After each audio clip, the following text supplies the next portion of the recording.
Warga Kabupaten Mamasa, Sulawesi Barat menjadi salah satu daerah yang masih menjunjung tinggi hukum adat.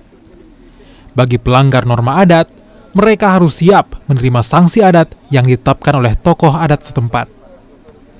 Salah seorang pelaku pemerkosaan anak kandung berinisial M di Desa Tadisi, Kecamatan Sumarorong saat ini menjalani hukuman penjara di Polres Mamasa.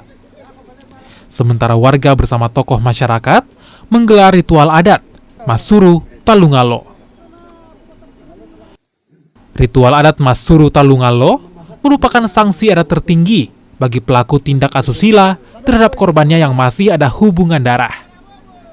Pelaku kejahatan bersama keluarganya juga menanggung keperluan ritual adat mulai dari kerbau hingga ayam. Prosesi adat ini digelar untuk membersihkan segala kutukan akibat perbuatan pelaku yang memperkosa anak kandung. Ritual ini berlangsung di pinggir sungai Sumarorong dan warga diharuskan mengenakan baju putih sebagai simbol penyucian. Jadi ini ritual sesuai dengan adat dan budaya di Kecamatan Sumarorong. Ini adalah suatu ritual yang dilakukan akibat karena pelanggaran asusila.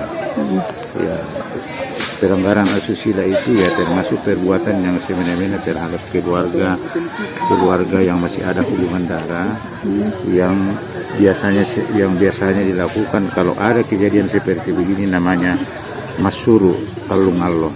Masuru 3 hari, artinya ada yang harus ditebus selama 3 hari. Dibuang di sungai karena itulah bukti bahwa perbuatan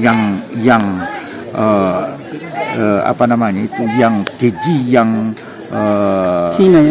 hina itu dibuang ke sungai karena tidak bisa dimakan oleh manusia, karena dianggap bahwa dagingnya itu sudah dianggap bahwa daging dengan semua perbuatannya harus dibuang. Yang buruk ya Pak, dihanyutkan. Iya, dihanyutkan semua. Usai menjalani hukuman penjara atas perbuatannya, pelaku yang juga dijatuhi sanksi adat tidak diperkenankan lagi kembali ke kampung halamannya.